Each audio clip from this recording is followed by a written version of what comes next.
Halo semuanya, melanjutkan materi hukum acara perdata sebelumnya. Kali ini kita akan membahas tentang pembuktian dalam konteks hukum acara perdata. Nah, saya mengutip pandangan dari Sudikno Mertokusumo. Beliau berpendapat bahwa pembuktian secara yuridis pada prinsipnya adalah merupakan pembuktian historis. Pembuktian yang bersifat historis ini dimaksudkan dalam upaya untuk menghadirkan fakta terhadap apa yang telah terjadi secara konkreto. Membuktikan pada hakikatnya adalah berarti berupaya untuk menguraikan mengapa peristiwa tertentu ini dianggap benar. Sementara pembuktian ini sendiri kalau dibandingkan dengan pendapat lain dari Abdul Qadir Muhammad misalnya adalah merupakan satu proses pengungkapan fakta-fakta yang menyatakan bahwa suatu peristiwa itu benar-benar sudah terjadi, peristiwa hukum tentunya. Sementara Zainal Abidin menyebut bahwa pembuktian sebenarnya adalah cara untuk menunjukkan kejelasan perkara kepada hakim supaya dapat dinilai apakah masalah yang dialami oleh penggugat ataupun korban ini dapat ditindak secara hukum. Itu. Nah, dalam konteks perkara perdata maka tentang kebenaran yang dicari dan diwujudkan hakim cukup saja terletak pada konteks kebenaran formil atau formil warhid. Nah, namun demikian hakim ini sebenarnya sungguhnya tidak dibatasi juga untuk mencari kebenaran material tentunya. Nah, yang perlu diperhatikan bahwa upaya pencarian kebenaran itu harus tetap di atas adanya pemenuhan alat bukti yang sama memenuhi syarat. Jadi keyakinan hakim ini dapat ditegakkan namun tetaplah berjalan di atas landasan tadi, landasan alat bukti yang sah. Di luar daripada konsep ini maka hal itu tidak dapat diterima dalam logika penegakan hukum untuk perkara perdata. Nah, mendukung itu Yahya Haraf menyatakan bahwa dalam perkara perdata walaupun hakim kemudian tidak yakin sepanjang pihak yang berperkara ini dapat membuktikan berdasarkan alat bukti yang sama, maka hakim tentunya dapat menerimanya sebagai suatu kebenaran. Nah, selanjutnya kita harus mengetahui bahwa pengaturan terkait pembuktian, kewajiban membuktikan dan beban pembuktian itu ada termuat dalam pasal 283 RBG, 163 HIR, 1865 BW. Di dalam 283 RBG, di situ disebutkan bahwa barang siapa beranggapan mempunyai suatu hak atau suatu keadaan untuk menguatkan haknya atau menyangkal hak seseorang lain, ini harus membuktikan hak atau keadaan itu.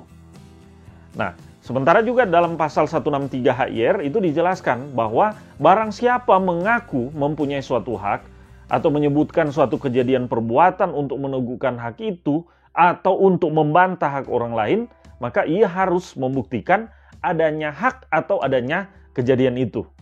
Nah, keberadaan kedua pasal ini tentunya menjadi sangat penting terkait adanya dasar kewajiban dan keharusan dalam pembuktian.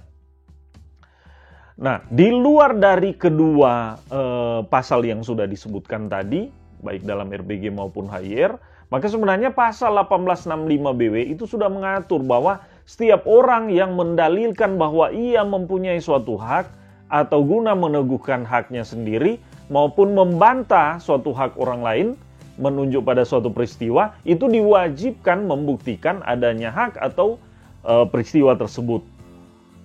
Nah, apa yang kemudian bisa menjadi pertanyaan penting di sini adalah dalam konteks ini hal apa yang harus diadakan pembuktian. Nah, terhadap hal ini maka pokok hal yang harus diadakan pembuktian ialah sebenarnya hanya terbatas khusus pada perbuatan-perbuatan ataupun kejadian-kejadian yang menjadi pokok sengketa dari kedua belah pihak yang terlibat dalam urusan perkara tadi. Jadi hanya memang terbatas atau terfokus pada pokok persoalan yang menjadi fokus perdebatan, apa yang diperdebatkan semata. Nah, perbuatan maupun kejadian yang sudah diakui oleh kedua belah pihak tentunya bukan merupakan hal yang perlu untuk dibuktikan lagi. Nah, demikian terkait dengan dasar alasan perlunya pembuktian. Selanjutnya kita akan bahas tentang alat-alat bukti. Bagaimana tentang alat bukti? Landasan pengaturan tentang alat bukti ini ada diatur dalam pasal 284 RBG, 164 HIR, dan pasal 1866 BW. Nah, berdasarkan pengaturan tersebut, maka alat bukti dalam peradilan perkara perdata ini meliputi yang pertama alat bukti surat atau alat bukti tertulis, yang kedua alat bukti dengan saksi-saksi, yang ketiga alat bukti persangkaan, yang keempat alat bukti pengakuan, dan yang kelima alat bukti sumpah. Nah, sementara dalam praktek ini untuk perkara perdata terdapat pula dua jenis alat bukti lainnya, yaitu pemeriksaan setempat dan yang terakhir adalah keterangan ahli. Nah, di bagian awal ini kita coba mengulas apa yang kemudian dimaksud dengan alat bukti tertulis atau alat bukti surat. Nah, jenis alat bukti tertulis atau surat ini punya dasar pengaturan pada pasal 164, pasal 285 sampai dengan pasal 305 RBG, juga dalam pasal 138, 165 dan 167 HIR. Ada juga dalam BW, yaitu dalam pasal 1867 sampai dengan pasal 1894 BW. Nah, berdasarkan sejumlah ketentuan yang sudah disebutkan ini, maka alat bukti tertulis atau alat bukti surat ini masih pula dapat dibedakan menjadi alat bukti tulisan atau surat berupa akta, dan alat bukti tulisan atau surat berupa tulisan atau surat yang bukan akta. Nah, selanjutnya terhadap jenis alat bukti tulisan yang berupa akta tadi masih dapat pula dibedakan menjadi akta otentik dan akta di bawah tangan. Nah, dengan demikian ini akan dikenal ada 3 macam alat bukti tertulis atau alat bukti surat, yaitu yang pertama akta otentik, akta di bawah tangan, dan yang ketiga adalah alat bukti tertulis atau surat yang bukan akta. Nah, memang kita akan bahas jenis-jenis akta ini dalam tayangan tersendiri. Nah, selanjutnya kita bahas tentang jenis alat bukti yang kedua, yaitu kesaksian. Terkait dengan alat bukti yang kedua ini, alat bukti kesaksian ini, landasan pengaturannya itu ada termuat dalam pasal 165 sampai dengan pasal 179. Juga dalam pasal 309 RBG. Nah, sementara ada juga dalam pasal 139 sampai dengan 152, dan selanjutnya ada dalam pasal 169 sampai dengan 172 HIR. Kalau di dalam BW itu ada dalam pasal 1895, pasal 1902 sampai dengan 1908 BW. Nah, terkait dengan kesaksian, Sudikno Mertokusumo ini menyebut bahwa kesaksian ini adalah merupakan hal yang diberikan kepada hakim di persidangan tentang peristiwa yang dipersengketakan dengan jalan diberitahukan secara lisan dan secara pribadi oleh orang yang bukan salah satu pihak dalam perkara yang tentunya yang dipanggil di persidangan. Jadi prinsip pokoknya bahwa setiap orang yang bukan dalam posisi para pihak ini dapat didengar keterangannya sebagai saksi. Nah, pasal 308 RBG juga pasal 171 HIR ini menyebutkan bahwa tiap-tiap kesaksian itu harus disertai alasan mengenai pengetahuan saksi. Yang kedua, pendapat-pendapat khusus serta perkiraan-perkiraan yang disusun dengan pemikiran ini bukanlah merupakan kesaksian. Nah, dari pengaturan ini kita bisa mengetahui bahwa keterangan saksi ini idealnya adalah merupakan keterangan yang terkait dengan peristiwa yang dialami sendiri, yang ia lihat dan ia dengar tentunya, ia alami. Nah, dan bukan merupakan sesuatu yang ia tahu dari keterangan orang lain, yang kemudian ini biasa disebut kesaksian da auditu. Nah, jadi pendapat atau pikiran dari saksi sendiri yang dikeluarkan berdasarkan hasil analisa atau kesimpulan saksi itu bukanlah merupakan satu pemberian keterangan atau kesaksian yang sah. Hal penting yang harus diketahui dan diingat bahwa untuk pembuktian perkara perdata maka keterangan satu orang saksi ini haruslah didukung oleh saksi lain atau alat bukti lain. Nah, dalam konteks ini maka berlaku satu adagium satu saksi bukanlah saksi, atau unus testis, nullus testis dalam bahasa Latinnya. Nah, hal ini jelas diatur dalam 306 RBG 169 HIR dan 1905 BW. Nah, pada konteks pembuktian ini, maka jika hanya diajukan satu saksi, maka kesaksian saksi tersebut ini tidak akan dipertimbangkan oleh hakim, tidak harus dipertimbangkan oleh hakim. Terkait dengan kekuatan pembuktian, kesaksian oleh saksi, pasal 309 RBG, pasal 172 HIR, pasal 1908 BW sesungguhnya telah memberi penegasan bahwa dalam menilai kekuatan pembuktian, kekuatan kesaksian, hakim ini harus memperhatikan secara khusus kesesuaian saksi satu dengan saksi lain, persamaan kesaksian tadi dengan hal-hal yang dapat ditemukan mengenai perkara yang bersangkutan dalam pemeriksaan. Juga yang harus diperhatikan adalah alasan-alasan yang dikemukakan saksi sehingga ia dapat mengemukakan atau mengeluarkan kesaksiannya seperti cara hidup, kesusilaan, dan kedudukan saksi. Dan pada umumnya semua yang sedikit banyak dapat berpengaruh atas dapat tidaknya dipercaya si saksi ini, keterangan saksi ini. Nah, selanjutnya, siapa yang wajib atau sebaliknya bahkan dilarang menjadi saksi? Nah, pada prinsipnya, setiap orang yang bukan merupakan pihak yang berperkara ini boleh dipanggil menjadi saksi. Nah, terdapat kewajiban untuk hadir memang yang diatur dalam pasal 140 HIR dan pasal 141 HIR. Nah, secara ringkas itu diatur bahwa jika saksi yang dipanggil tidak datang, maka ia harus membayar biaya yang dikeluarkan terkait pemanggilannya. Nah, juga ketua dapat memerintahkan supaya saksi dipaksa datang oleh polisi ke pengadilan negeri untuk memenuhi kewajibannya.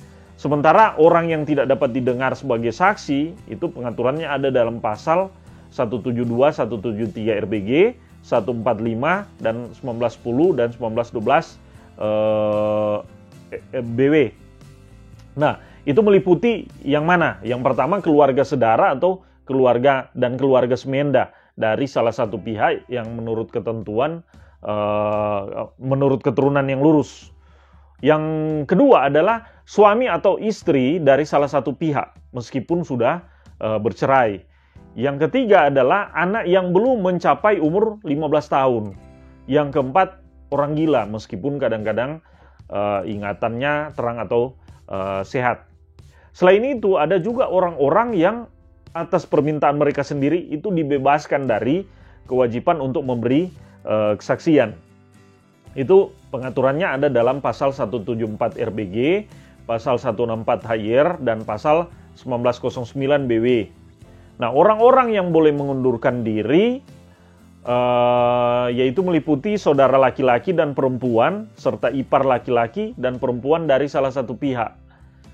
Juga saudara-saudara menurut keterangan yang lurus, menurut keturunan yang lurus, dan saudara laki-laki dan perempuan dari suami atau istri salah satu pihak. Dan yang berikutnya adalah semua orang karena martabat, jabatan, atau hubungan kerja yang sah diwajibkan mempunyai rahasia, akan tetapi semata-mata hanya tentang hal yang diberitahukan karena martabat, jabatan, atau hubungan kerja yang sah saja. Nah, selanjutnya mari kita ulas tentang alat bukti yang ketiga, yaitu alat bukti persangkaan. Nah, alat bukti persangkaan ini pengaturannya ini termuat pada pasal 1915 Kitab Undang-Undang Hukum Perdata. Nah, di dalam pasal tersebut itu dinyatakan bahwa persangkaan ini, kesimpulan persangkaan adalah suatu kesimpulan yang oleh undang-undang atau oleh hakim ditarik dari satu peristiwa yang diketahui umum ke arah satu peristiwa yang tidak terkenal. Nah, selanjutnya ada dua jenis persangkaan, yaitu persangkaan menurut undang-undang. Itu adalah persangkaan yang tidak berdasarkan undang-undang. Itu ya terkait dengan persangkaan. Jadi ada yang menurut undang-undang dan persangkaan yang tidak berdasarkan undang-undang. Nah, Yahya Harab menyebut bahwa persangkaan menurut undang-undang sering disebut juga sebagai persangkaan hukum atau Rex Vermoeden atau persangkaan undang-undang Wettelijk Vermoeden. Nah, persangkaan berdasarkan undang-undang itu diatur dalam pasal 1916 KUH Perdata atau BW. Pada pasal ini persangkaan berdasarkan undang-undang ini meliputi yang pertama, perbuatan yang oleh undang-undang dinyatakan batal karena semata-mata demi sifat dan wujudnya dianggap telah dilakukan untuk menyelundupkan suatu ketentuan undang-undang. Yang kedua, hal-hal di mana oleh undang-undang diterangkan bahwa hak milik atau pembebasan utang disimpulkan dari keadaan-keadaan tertentu. Yang ketiga, kekuatan yang oleh undang-undang diberikan kepada suatu putusan hakim yang telah memperoleh kekuatan mutlak. Yang keempat, kekuatan yang oleh undang-undang diberikan kepada pengakuan atau kepada sumpah salah satu pihak. Jadi pada prinsipnya bahwa pada persangkaan berdasarkan hukum ini, maka undang-undanglah yang sebenarnya menarik kesimpulan terbuktinya suatu peristiwa yang ingin dibuktikan dari suatu peristiwa lain yang sudah terbukti atau sudah terang atau nyata. Nah, selanjutnya jenis persangkaan yang kedua adalah persangkaan berdasarkan kenyataan atau persangkaan hakim, Wettelijk Vermoeden atau Rechtelijk Vermoeden. Nah, pada persangkaan berdasarkan kenyataan ini, hakimlah yang sebenarnya menarik kesimpulan terbuktinya suatu peristiwa yang ingin dibuktikan dari suatu peristiwa lain yang sudah terbukti atau sudah terang atau nyata. Namun harus diketahui bahwa pasal 310 RBG dan juga dalam 173 HIR ini menerangkan bahwa untuk persangkaan atau dugaan belaka yang tidak berdasarkan peraturan perundang-undangan itu hanya boleh digunakan oleh hakim dalam memutus suatu perkara jika itu sangat penting, cermat, tertentu, dan bersesuaian antara satu dengan yang lain. Nah, kewenangan menilai kekuatan pembuktian dari persangkaan berdasarkan kenyataan atau persangkaan hakim berada pada hakim. Dengan demikian, maka bukti persangkaan berdasarkan kenyataan atau persangkaan hakim ini merupakan bukti bebas dan bukan merupakan bukti mutlak. Nah, ini tentunya berbeda dengan jenis persangkaan berdasarkan hukum atau berdasarkan undang-undang yang merupakan bukti yang mutlak dan bukti bebas. Nah, selanjutnya kita bahas tentang alat bukti pengakuan sebagai alat bukti yang keempat. Nah, landasan pengaturan tentang pengakuan ini atau bekentenis atau confession ini sebagai alat bukti ini diatur dalam pasal 311 dan pasal 312, pasal 313 RBG. Juga dalam pasal 174, 175, 177 HIR dan pasal 1923 sampai 1928 BW. Nah, pengakuan ini adalah merupakan salah satu alat bukti di persidangan. Nah, sementara pasal 311 RBG ini menegaskan bahwa pengakuan yang dilakukan di depan hakim ini merupakan bukti lengkap, baik terhadap yang mengemukakannya secara pribadi maupun lewat seseorang yang dalam konteks ini adalah kuasa khusus. Nah, sementara pasal 174 HIR itu mengatur bahwa pengakuan yang diucapkan di hadapan hakim cukup menjadi bukti untuk memberatkan orang yang mengaku itu, baik yang diucapkannya sendiri maupun dengan perantaraan orang lain yang istimewa yang dikuasakan secara khusus untuk itu. Sementara itu, secara umum terklasifikasi ada 3 jenis pengakuan. Yang pertama, pengakuan murni. Dalam pengakuan murni, maka tidak ada pengingkaran sekecil apapun terhadap dalil dan tuntutan yang dikemukakan dalam gugatan. Dengan demikian, wujudnya adalah membenarkan semua dalil dan tuntutan. Nah, akibat hukum dari pengakuan murni ini adalah misalnya gugurnya kewajiban beban bukti kepada pihak lawan dalam pembuktian dalil gugatan. Itu yang terkait dengan pengakuan murni. Hal lainnya ialah berdasar pada pengakuan tersebut, maka perkara yang menjadi sengketa otomatis selesai. Hal berikutnya yang menjadi akibat adalah hakim harus mengakhiri pemeriksaan perkara. Jadi oleh hakim sepatutnya segera dijatuhkan putusan. Jenis kategori yang kedua adalah pengakuan dengan klausula. Pengakuan dengan klausula ini merupakan pengakuan yang diikuti pernyataan atau keterangan membebaskan dari tuntutan yang dikemukakan dalam gugatan. Contoh misalnya penggugat menyatakan bahwa tergugat ini telah berhutang sejumlah 500 juta rupiah. Nah kemudian tergugat ini mengakuinya namun menyatakan bahwa uang tersebut ini telah dibayar lunas. Yang ketiga adalah pengakuan dengan kualifikasi. Pengakuan dengan kualifikasi ini merupakan pengakuan atas dalil gugatan yang di dalamnya ada diikuti syarat. Dalam contoh misalnya penggugat memberi pernyataan bahwa tergugat telah berhutang dari penggugat sejumlah 500 juta rupiah. Nah, tergugat mengakui hal ini, namun utang yang dimaksud menurut tergugat ini ialah berjumlah 300 juta rupiah. Nah, harus diingat bahwa terdapat asas yang dikenal dalam konteks pengakuan, yaitu asas pengakuan ini tidak boleh dipisah-pisah atau on split bar view. Dalam asas ini pada prinsipnya ini berintikan bahwa pengakuan ini harus dipertimbangkan oleh hakim secara utuh dan tidak boleh terpisah. Jadi hakim tidak bisa menerima pengakuan hanya sebagian dan sebagian lagi ditolak. Hal ini jelas kemudian ada di dalam pasal 313 RBG dan 176 HIR. Nah, keberadaan asas tadi ini penting. Keberadaannya adalah untuk melindungi kedudukan tergugat dalam pengakuan yang telah diajukannya sehingga tidak merugikan dirinya. Namun harus diketahui bahwa asas ini tidak dapat berlaku bagi pengakuan murni dengan dasar bahwa tidak mungkin terdapat pertentangan antara pengakuan yang satu dengan yang lain. Nah, penting untuk diperhatikan adanya ketentuan juga dalam pasal 1865 Kitab Undang-Undang Hukum Perdata yang menyebut bahwa setiap orang yang mengaku mempunyai suatu hak atau menunjuk suatu peristiwa untuk meneguhkan haknya atau untuk membantah suatu hak orang lain, ini wajib membuktikan adanya hak atau kewajiban yang dikemukakan itu. Nah, demikian tentang alat bukti pengakuan. Selanjutnya kita bahas alat bukti yang kelima, yaitu alat bukti sumpah. Nah, terkait dengan alat bukti sumpah ini, keberadaan ini diatur dalam pasal 182 sampai dengan pasal 185, juga ada dalam pasal 314 RPG, juga ada dalam pasal 155 sampai dengan 158, juga ada dalam 177 HIR, dan dalam BW ada dalam pasal 1929 sampai dengan pasal 1945 BW. Nah, dalam pasal 182 RBG dan pasal 155 HIR itu menjelaskan ada jenis sumpah pelengkap atau suppletoir dan sumpah penaksiran atau astimatoir.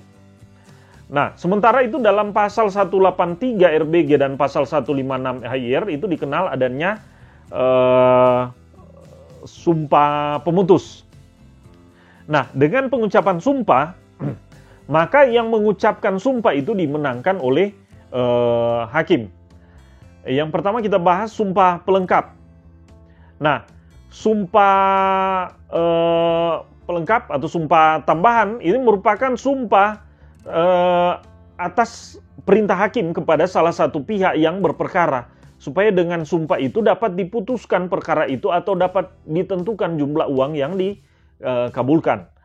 Pasal 182 RBG itu menegaskan bahwa bila dasar gugatan dengan pembelaan yang diajukan tidak sepenuhnya dibuktikan atau juga tidak sepenuhnya tanpa bukti dan tidak ada kemungkinan sama sekali untuk menguatkannya dengan alat-alat bukti lain, maka karena jabatannya pengadilan negeri dapat memerintahkan salah satu pihak untuk melakukan sumpah, baik untuk menggantungkan putusan perkaranya kepada sumpah tersebut maupun untuk menentukan sejumlah uang yang akan dikabulkan. Yang kedua, dalam hal terakhir, maka pengadilan negeri harus menentukan berapa jumlah uang yang menjadi tanggungan dalam sumpah itu.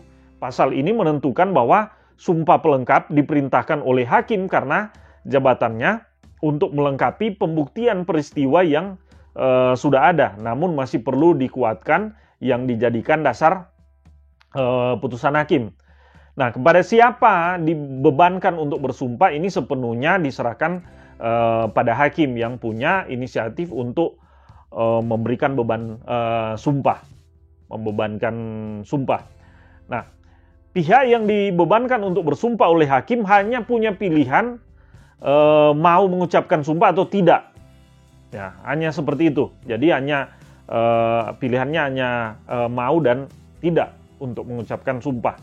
Yang ketiga adalah sumpah penaksiran, aistimatoir. Sumpah penaksir ini memiliki arti bahwa sumpah yang diterapkan untuk menentukan jumlah ganti rugi atau harga barang yang digugat. Sumpah penaksiran ini diatur dalam pasal 182 RBG atau pasal 155 HR. Diperintahkan oleh hakim karena jabatannya kepada penggugat untuk menentukan jumlah uang ganti kerugian. Sumpah penaksiran ini baru kemudian dapat dibebankan oleh hakim kepada penggugat apabila penggugat telah dapat membuktikan haknya atas ganti kerugian. Namun jumlahnya belum ada kepastian dan tidak ada cara lain untuk memastikannya. Yang berikutnya adalah sumpah pemutus, desisoir. Sumpah pemutus ini adalah merupakan sumpah yang oleh pihak satu, boleh penggugat atau tergugat dalam konteks ini, diperintahkan kepada pihak lain untuk menggantungkan pemutusan perkara atas pengucapan atau pengangkatan sumpah.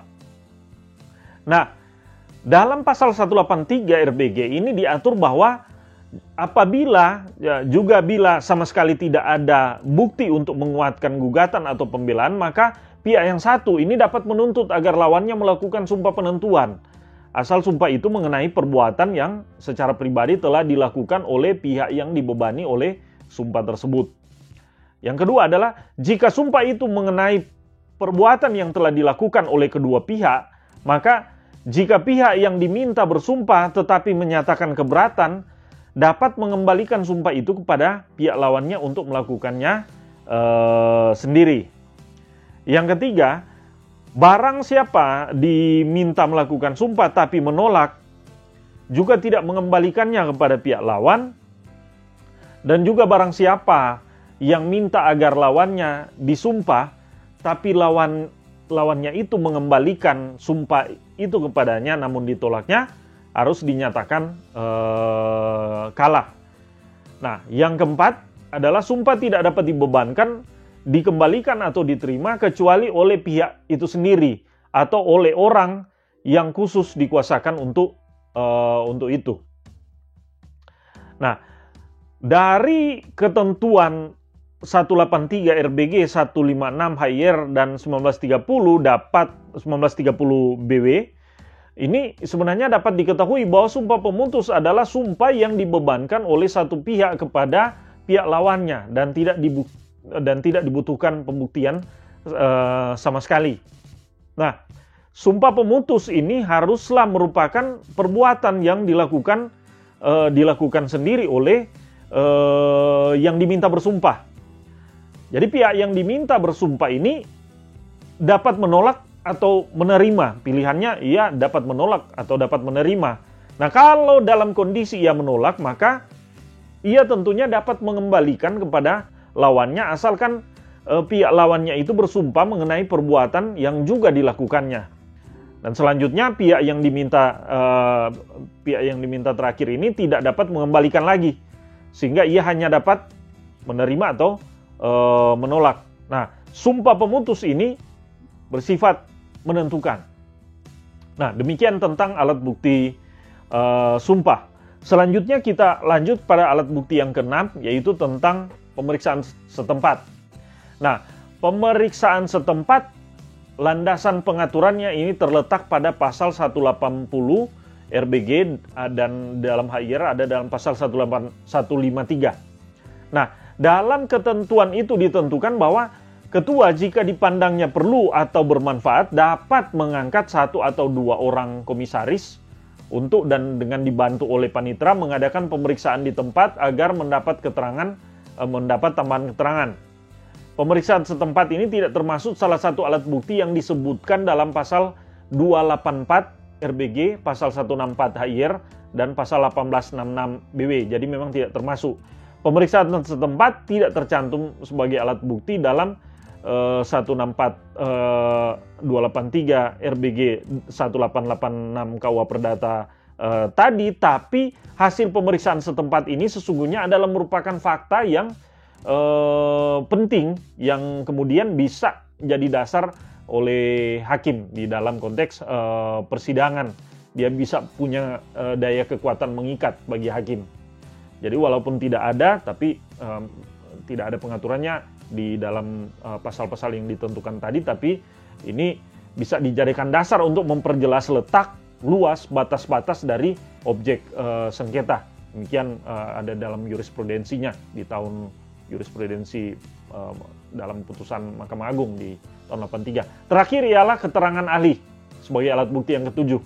Nah, terkait dengan keterangan ahli ini, maka landasannya adalah dalam pasal 181 RBG, juga dalam 154 HIR. Di situ ditentukan bahwa jika pengadilan negeri berpendapat bahwa persoalan yang ada ini dapat diungkapkan oleh pemeriksaan oleh seorang ahli, maka ya atas permohonan para pihak dapat mengangkat ahli atau mengangkatnya karena jabatan. Keterangan ahli ini pada pokoknya berupa pendapat atau kesimpulan berdasarkan pengetahuan atau keahliannya yang harus dikuatkan dengan sumpah. Hal yang harus diketahui dalam konteks ini bahwa walau demikian sesungguhnya hakim tidak wajib. Jadi tidak wajib untuk menuruti pendapat dari ahli tersebut. Nah, demikian kali ini sudah kita bahas secara ringkas tentang pembuktian mulai dari dasarnya sampai dengan keseluruhan jenis-jenis alat bukti dalam perkara perdata. Semoga bermanfaat.